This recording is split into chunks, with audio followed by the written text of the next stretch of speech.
Oh, ahoy there, YouTube!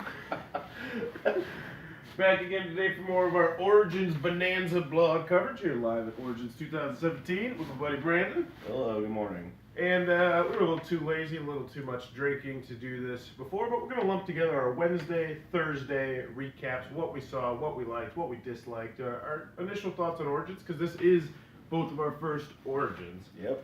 So, starting off Wednesday, you want to go first or you want me to? I do. Go ahead.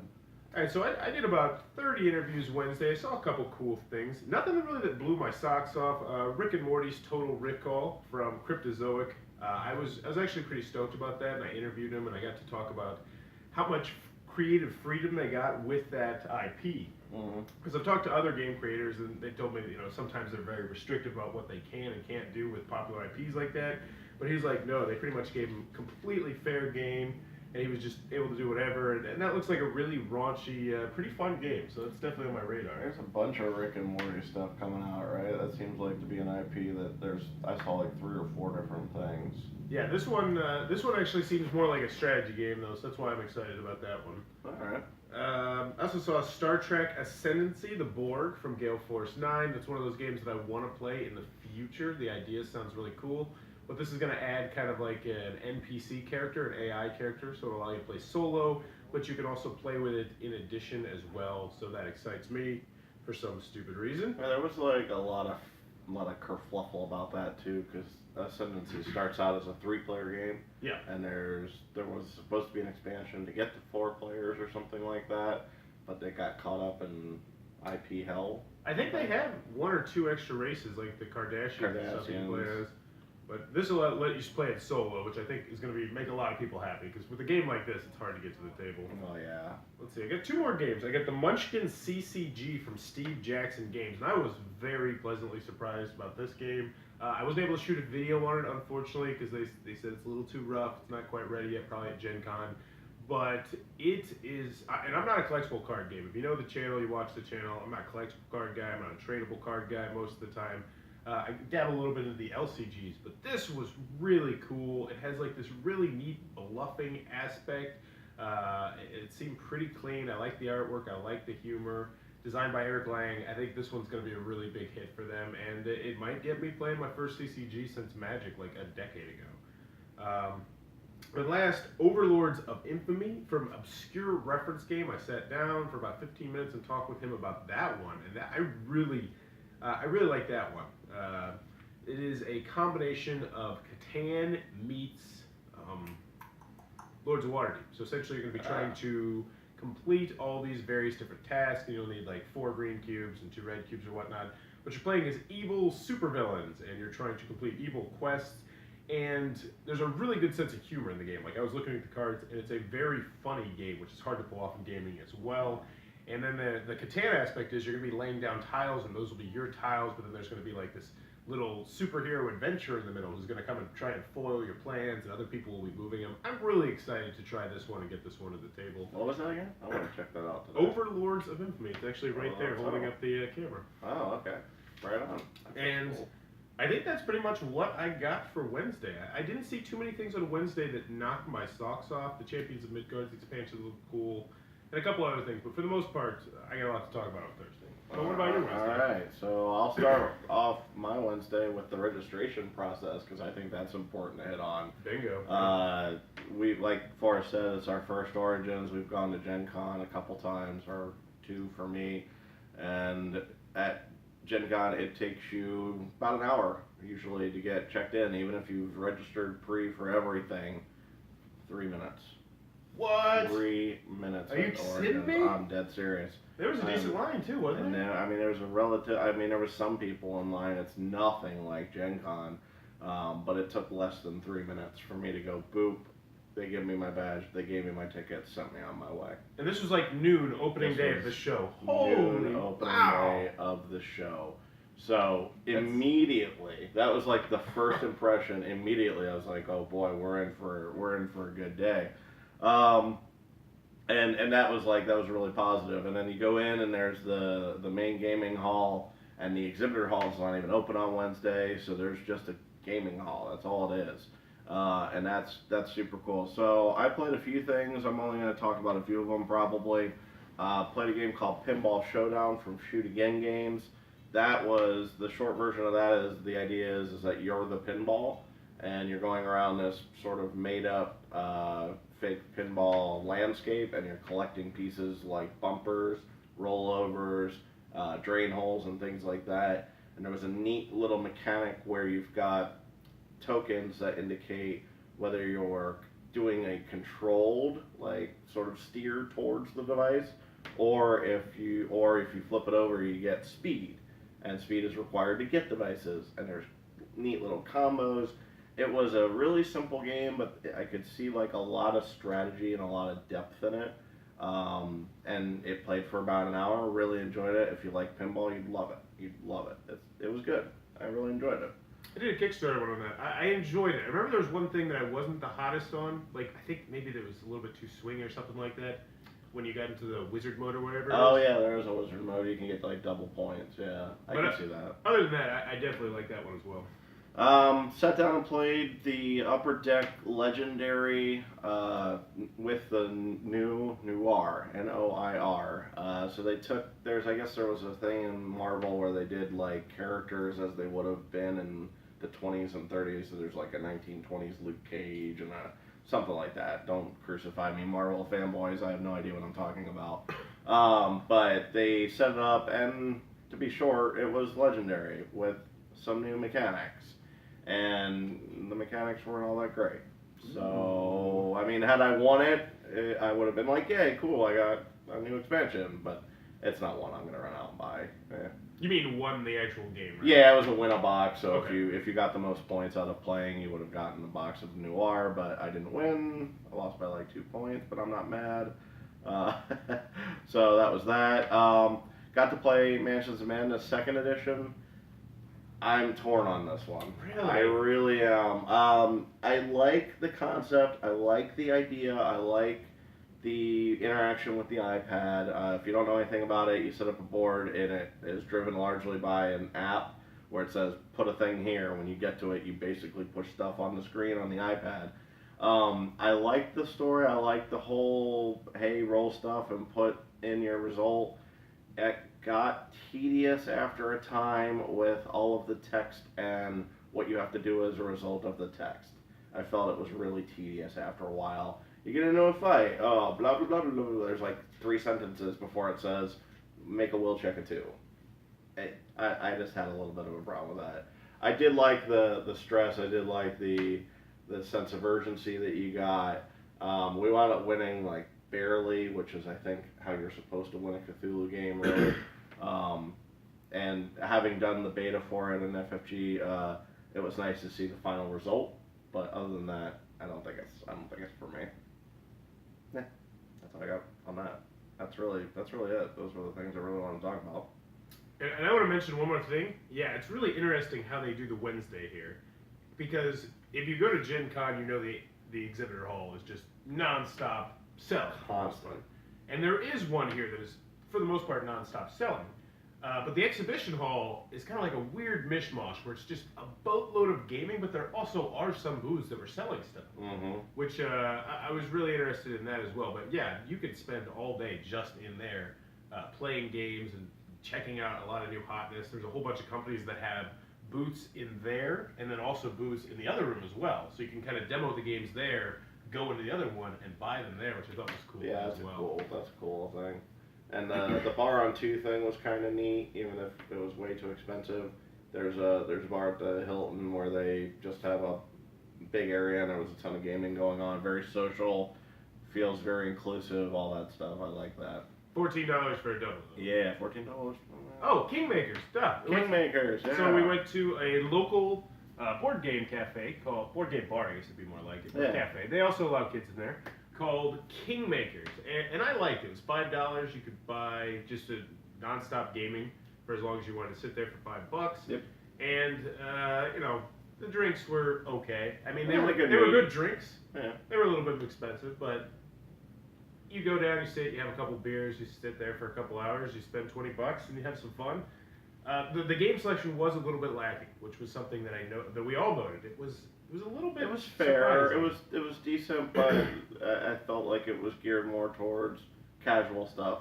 Yeah, that was definitely the case as well. I think I saw Battleship get checked out 3 times. I saw some people playing Candyland, Uno, stuff like that. And surprisingly, I was expecting that place to be packed. It was kind of empty, especially considering its origins. It's nearby. It was not crazy. And they closed down at 11 too. Yeah, that kind of. No, I mean it's Wednesday night. I get that, but Origins. It's Origins. I mean, should. Yeah, I would think you'd want to stay a little bit open later. So Kingmaker's definitely worth checking out, especially I think if you have kids. If you have kids there, absolutely. I mean, you can get chips or soda or pop or whatever, but it also had a lot of games you can play with your kids as well. And there's apparently one in Indianapolis, so that's definitely on the list to check out. Yeah, you go to Gen Con. So let's start on Thursday, and you wanna go back and forth on this one? Sure, I guess so. All right. So as many of you know, Vast the Crystal Cavern was my favorite game of all time. No, favorite game last year. Sorry, not of all time. And 5-player asymmetrical game, and they're working on a 4-player 4X game called Deep Enemy Frontier. I got to interview him, and then I talked to him for like 10 minutes afterwards about just the nuts and bolts of it. Very cool sounding 4X game where 4 different players are actually going to take control of one person's going to be explorer, one person's going to be exploit, one person's going to be exterminate. So it's going to be an asymmetrical 4X game. It looks really neat. I'm pretty excited to check this one out when it comes out. He said it plays about 2 hours, which is nice. And yeah, I'm very excited for this one. And then hopefully today I'm going to be interviewing him about the Vast, not expansion, but Vast 2, The Mysterious Manor, I think it's called. So that one from Leader Games is really one I'm excited to check out. Cool. My first real highlight on the list is from Mayfair Games, a game called Bahrein Park, and that's Bahrein, as in bear in German. Came across this one because of Chris Bryan Games. What is that? Board with Life. Thank you. Board with Life and Chris Bryan Games mentioned it, so I put it on my list to check out. This is the idea behind this one is basically you're building a bear park. So you get a little 4x4 square, and then you have pieces that are various shapes and lengths, kind of Tetris-y style, and you're trying to get them onto your board. And depending on where you put them on your board, depends on what piece you can draw next. And it was really easy. It was simple to teach. It was fun. I played it 2 players with a guy that I hadn't met before, and it was just like, hey, this is pretty entertaining. It was awesome. I just really loved it. It's simple. It's easy. Price point, way off. It is selling here for $42. That is so not worth it.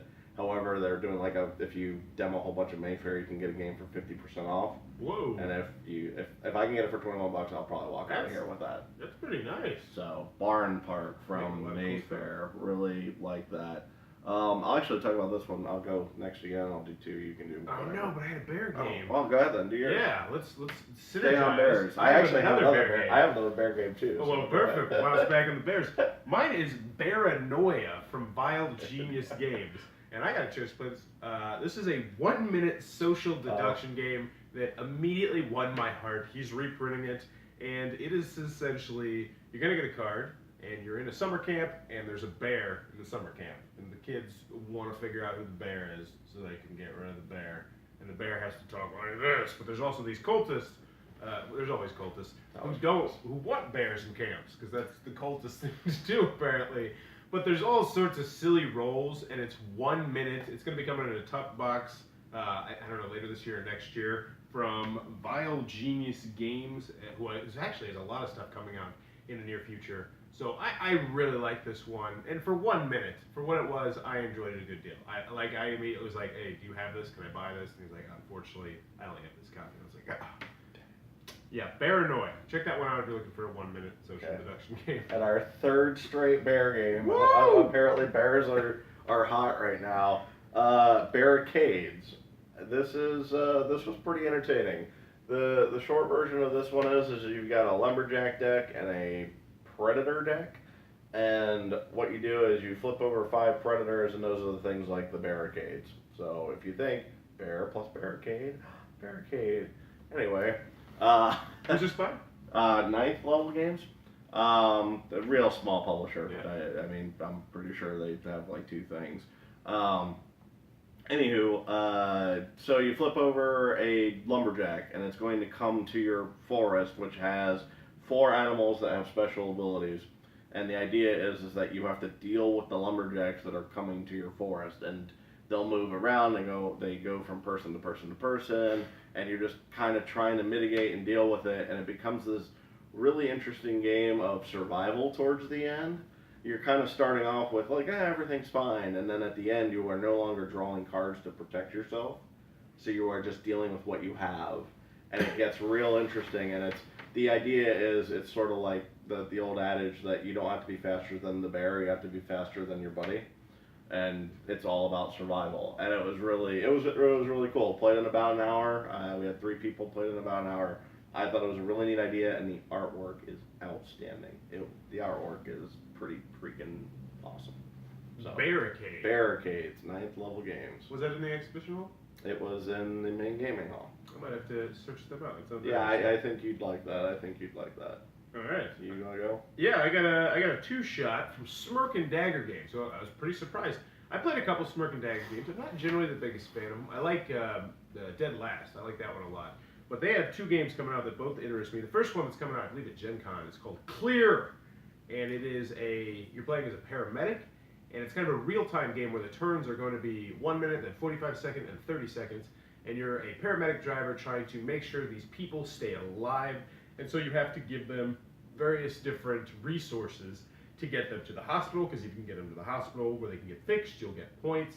And you're going to have, 2 people that you're trying to worry about, and one person, normally you pick them, so it should be pretty good, but the other person, your opponents are going to be picking them, and as the game continues to go, it's going to get faster, it's going to get more frantic, and it looks really neat. And I was doing the interview with him, he told me it's a very unsmirk and Dagger-esque game from their general, take that line, but he said there is still some subtle take that in the game. I'm really excited about this one. I like the artwork, I like the theme, it looks cool, real-time app, which looked nice and polished. That is Clear, coming out, I believe, later this summer from Smirk and Dagger Games. And then the other one from them is called Hidden Tower, which I think he said is coming out next year. But it is a Cthulhu version of Kerplop for the most part. You've been talking about this. But with more mechanisms, obviously. But Kerplop, the game where you pull out the sticks, then marbles come down. But now it's going to be like this hidden tower of Cthulhu, and it's got all these cool little tentacles popping out. And when you pull out the tentacles, marbles are going to come down, and which color marbles come down will do different things. And it looked really cool, really neat. The presentation on this was fantastic. I shot a video of it. Check it out if you want to see it. It looks really, really cool. That is Hidden Tower and Clear from Smirk and Dagger Games. All right, my next one, which I think we're going to do an impression video on later, so I won't talk too much about it, but Brotherwise Unearthed. This is from Brotherwise Game, the same people who do Boss Monster. Don't click away. They're just a publisher. It's okay.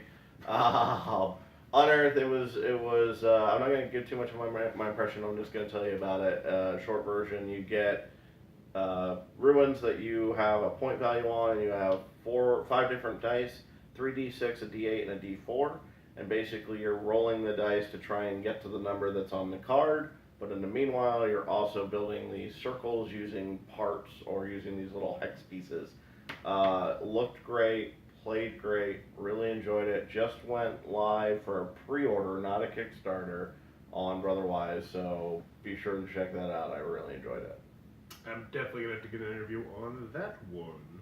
My next one is Doku from Calliope Games. Now, Calliope Games had that big Titan series where they had the big Kickstarter, and it was like 10 or 7 different designers who were going to design games, but you didn't even know the games you're going to be getting. But they had like Mike Elliott, they had like Eric Lang, they had a bunch of big name designers that were designing their games for him, and I got a chance to check this one out and shoot an interview with him, and wow, Doku really blew me away. I like word games. I don't have too many though because I'm not the best at them, but this one has a really interesting mechanism, and I'll just get down to the mechanism. You're going to be building a 4x4 grid that don't have to necessarily be words. You can match up shapes.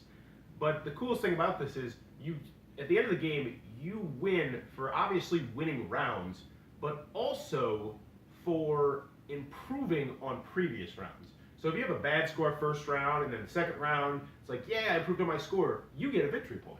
In the third round, you improve on your second round score, you get a victory point. And then that fourth round, you improve on your score once again, and maybe you even win that round, you get 2 victory points. So despite the fact you only won 1 round, and maybe that first round you totally sucked, you're going to be getting 4 victory points. And so it creates this interesting aspect I was talking to him about, where if you're really good at word games, you don't want to just come blowing yourself out of the gate. That's not an expression. You don't want to come blowing out of the gate, because if you just get a crazy high score on that first round, you're kind of screwed for the later rounds. Very interesting premise. I'm excited to get this one at the table and try it out. That is Doku from Calliope Games. Very cool sounding. I'm looking at my list, and I only had probably like 2 more to really kind of hit on. Maybe just 1 even. Right. Zulkin. I just want to talk about this. CGE Games, Zulkin. This is the Mayan calendar worker placement game. Rondell. Yeah, I had seen this. Is that what it's called? A rondelle? Yeah, okay. the spinny thing? Yeah, it's got like a gear, and it is one of the most interesting mechanics I've seen in a board game yet, where you're putting workers on these little gear things, and then there's a larger gear thing, and as the workers move along the gear based on the spinning, you can get different resources. And it was a brain burner. It was really like, what the hell am I going to do? Where am I going to go? And you have to kind of plan ahead, and you have to think about what your strategy is going to be. But it was really interesting. It was really interesting, really different.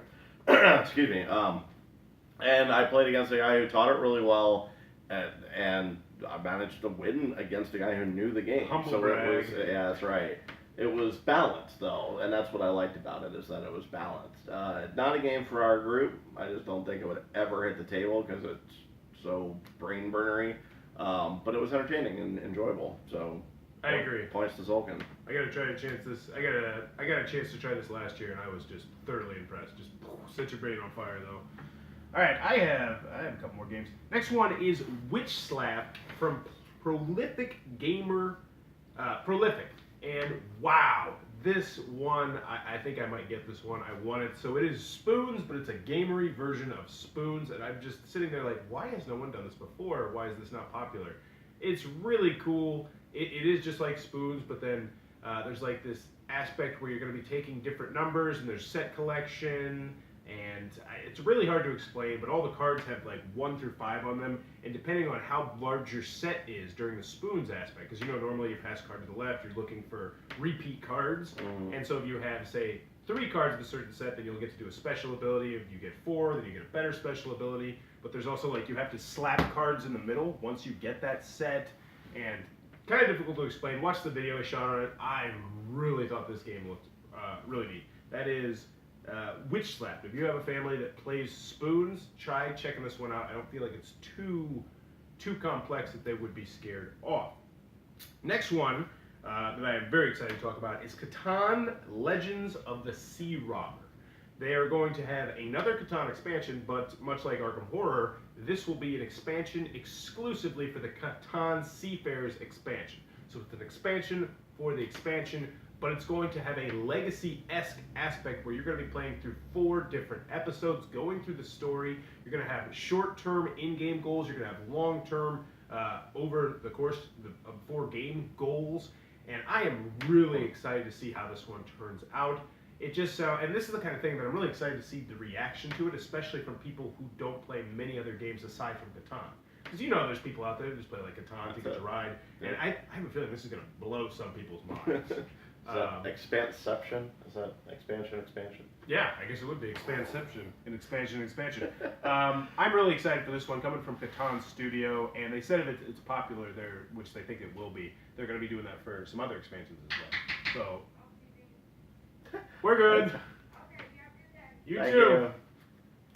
Nice house. Here at Bowers Game Corner, we try to keep it as professional as possible. The next ones I have, and oh my gosh, this one is probably going to be my most excited game of the show.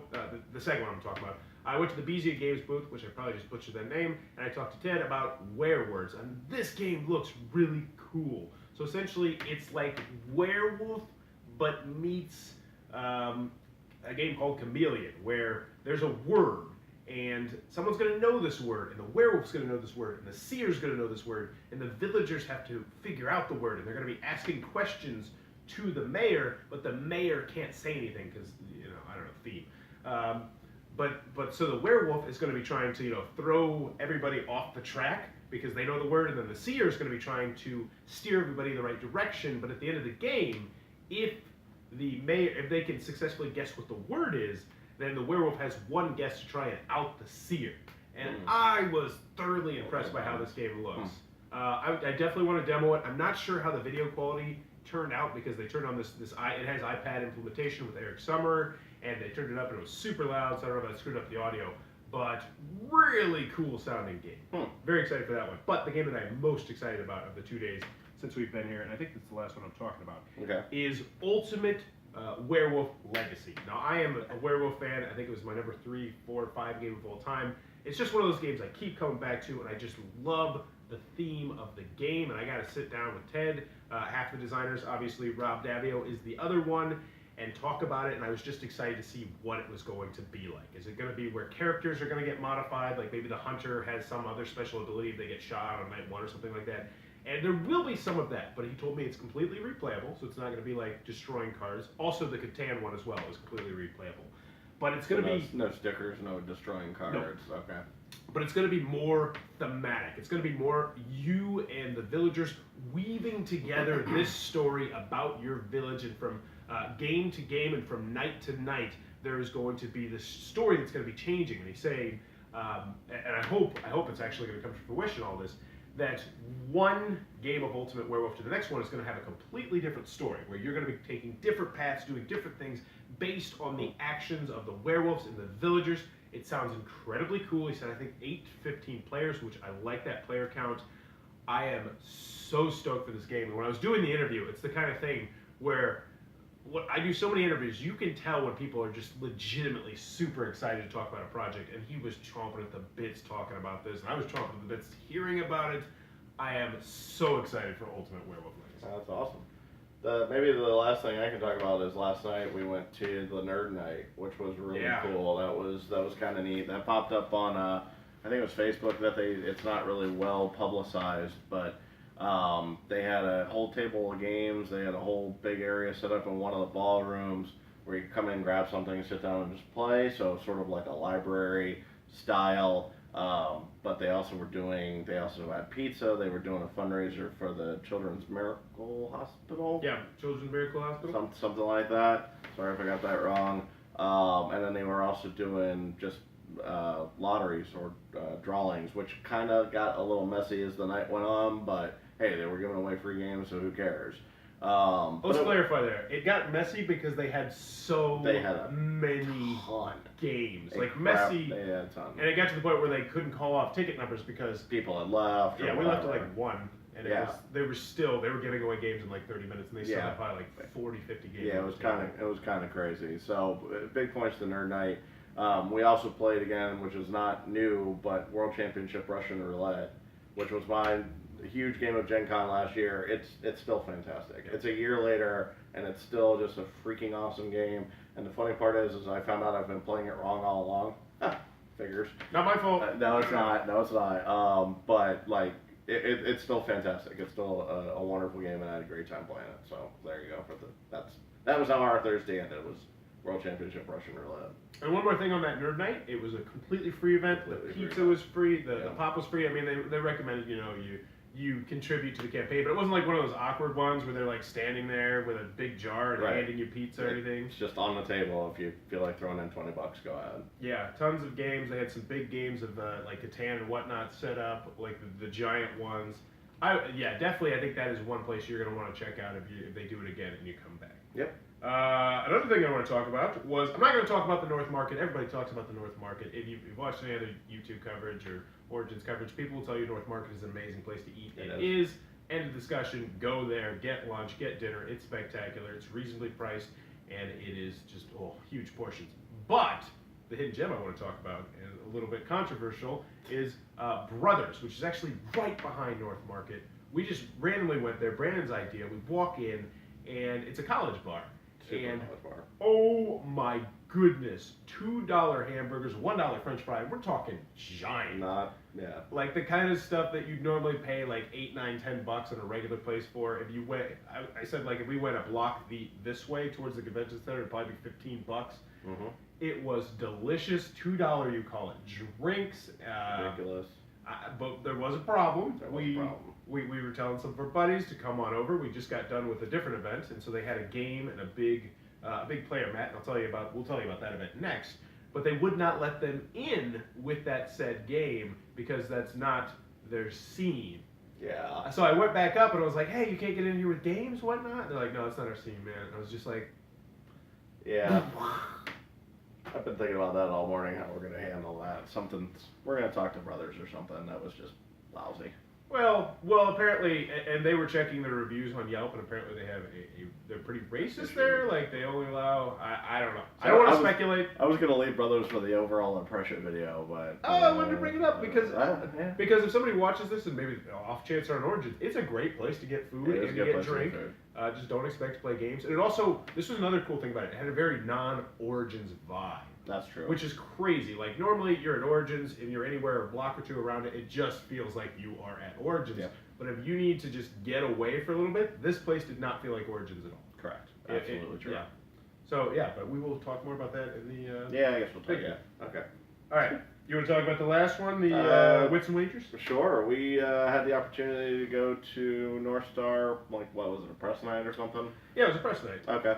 And they had the whole bottom part of the Barley's bar set up for just games and also a little roped off area that they did in a sort of prohibition-y style. See you later. All right, I'm gonna grab it. No, I wanted to make sure I get the name of it correct. Oh, okay.